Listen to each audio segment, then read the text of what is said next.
আজকের স্ম্যাকডাউনে প্রায় কেভিন ওলেন্স তিনি আক্রমণ করে দিয়েছিল কোডি রোডসকে। আর এর থেকে বোঝা যাচ্ছে যে কেভিন ওলেন্স তিনি খুব শীঘ্রই কোডি রোডসকে আক্রমণ করে দিবে। আজকের স্ম্যাকডাউনে কী কী হয়েছে সমস্ত বিষয়গুলো নিয়ে আলোচনা করব এই ভিডিওটিতে। সর্বপ্রথম আলোচনা করব সোলো সুগার ব্লাড লাইন মেম্বারগুলোকে নিয়ে আলোচনা করব র্যান্ডি অর্টন, কেভিন ওলেন্স এবং কোডি রোডসকে নিয়ে, এবং এদের পুরো সেগমেন্টে কী হয়েছে এবং মেন ইভেন্টে কী হয়েছে সমস্ত বিষয়গুলো নিয়ে সর্বপ্রথম আলোচনা করব এবং শেষে আলোচনা করব স্ম্যাকডাউনে আর কী কী দেখা গিয়েছে। চলুন ভিডিওটি শুরু করা যাক। আজকের স্ম্যাকডাউনে সর্বপ্রথম আসতে দেখা যায় ভাইপার র্যান্ডি অর্টনকে।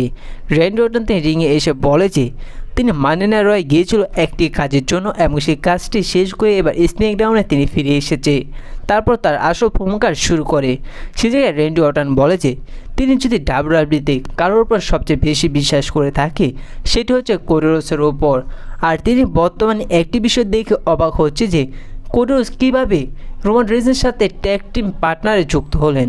যে কোডি রোডসের জন্য আমরা ব্লাড লাইনের সাথে রেসেল করেছি, ব্লাড লাইনের কাছে আক্রমণ করেছি, সেই কোডি রোডস তিনি ট্যাগ টিম করেছে রোমান রেন্সের সাথে।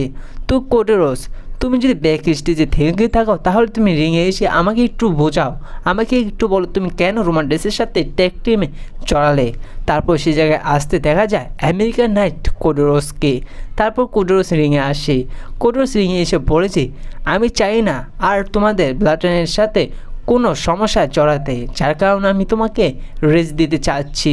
আর সবচেয়ে বড় কথা হচ্ছে যে রোমান রেন্স আমাকে কথা দিয়েছে তিনি আমাকে ধোকা দেবে না, তিনি আমাকে সাহায্য করবে সোলো সুগার ব্লাড লাইন এগেনস্টে ম্যাচ রেসেল করতে। আর সবচেয়ে বড় কথা হচ্ছে যে রোমান রেন্স তার কথা খেলাপ কখনোই করে না, যার কারণে আমি রোমান রেন্সের উপর পুরোপুরি ভরসা করছি। তারপর র্যান্ডি অর্টন বলে যে তুমি যেটা ভালো মনে করো। আর ঠিক সে সময় একটি বিষয় দেখা গিয়েছিল যে যখন কোডি রোডস রোমান রেন্সকে নিয়ে কথা বলছিল সেখানে গ্যালারিতে থাকা সমস্ত দর্শকরা ওটিসি রোমান রেন্স বলে চিল্লাতে থাকে।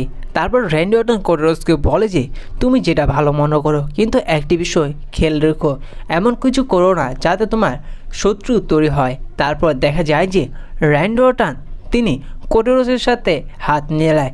ঠিক সেই সময় থিম সং প্লে হয় কেভিন ওলেন্সের। কেভিন ওলেন্স রিংয়ে আসে, যখন কিছু বলতে যাবে ঠিক সেই সময় এসে পড়ে কপি ট্রাইবাল চিফ অর্থাৎ সোলো সুগা ট্রাইবাল চিফ তার পুরো ব্লাড লাইনকে নিয়ে।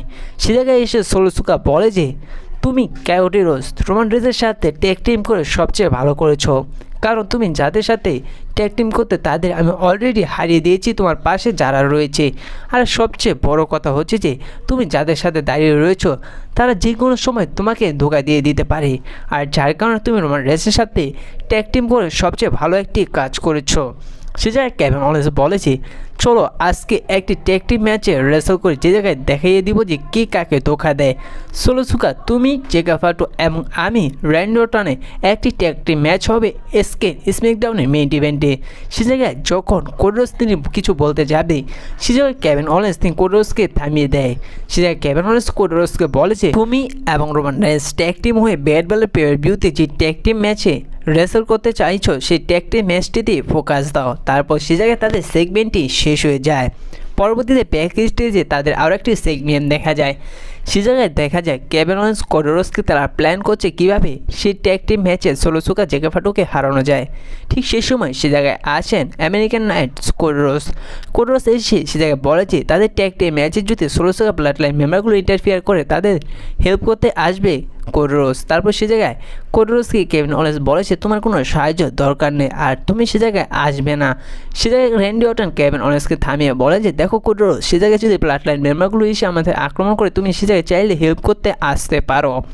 একেবারে মেইন ইভেন্টে দেখা যায় যে সোলো সুগা জেগা ফাটো ভার্সেস র্যান্ডি অর্টন কেভিন ওলেন্সের মধ্যে সেই ট্যাগ টিম ম্যাচটি। সেই ম্যাচটি শুরু হলেই দেখা যায় যে সর্বপ্রথম ম্যাচটি শুরু করে জেগা ফাটো এবং র্যান্ডি অর্টন এবং দুটো টিমের পক্ষ থেকে একে অপরকে ভয়ঙ্করভাবে আক্রমণ করতে দেখা গিয়েছিল।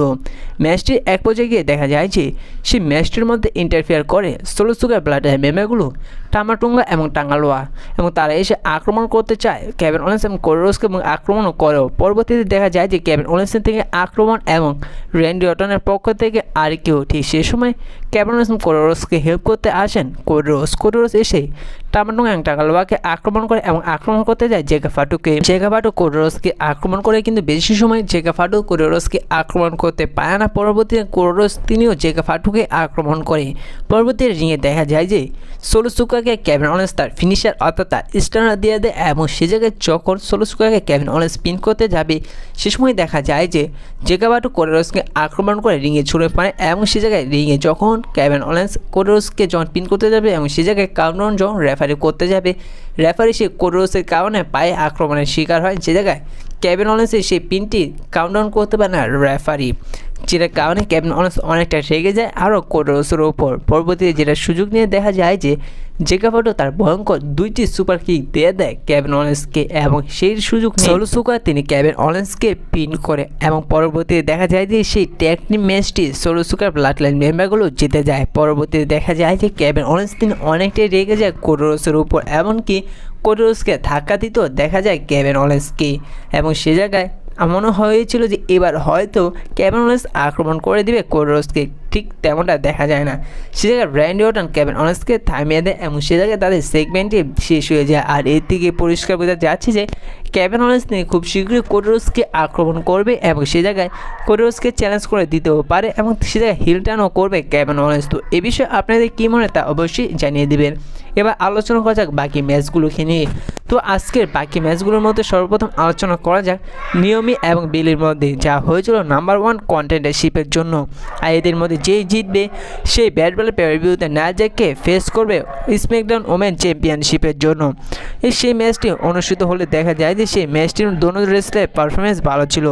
এক পর্যায়ে দেখা যায় যে বেলিতে নিয়মিকে হারিয়ে সে নাম্বার 1 কন্টেন্ডারশিপের ম্যাচটি জিতে যায় এবং তিনি ফাইনালি ব্যাট বলের পেয়ারভিউতে নাজাককে ফেস করবে স্ম্যাকডাউন ওমেন চ্যাম্পিয়নশিপের জন্য। এবার নেক্সট ম্যাচ নিয়ে আলোচনা করা যাক, সেটি হচ্ছে আন্ড্রাদে ভার্সেস কারমেলো হাইসের মধ্যে। ম্যাচটি শুরু হলে দেখা যায় যে দুটো রেসলারের মধ্যে থেকে ভালোই পারফরমেন্স দেখা গিয়েছিল। ম্যাচটির এক পর্যায়ে গিয়ে দেখা যায় যে এই ম্যাচটির মধ্যে ইন্টারফেয়ার করে এলা নাইট, সেটার সুযোগ নিয়ে কারমেলো হাইস তিনি রোল আপের মাধ্যমে পিন করে আন্ড্রাদেকে এবং সেই কারণে আন্ড্রাদে সেই ম্যাচটিতে জিতে যায়।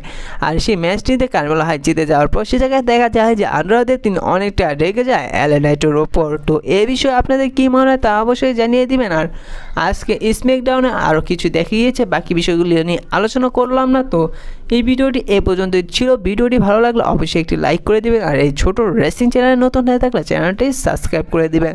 দেখা হচ্ছে পরবর্তী কোনো নতুন ভিডিওতে নতুন আপডেট নিয়ে। ধন্যবাদ।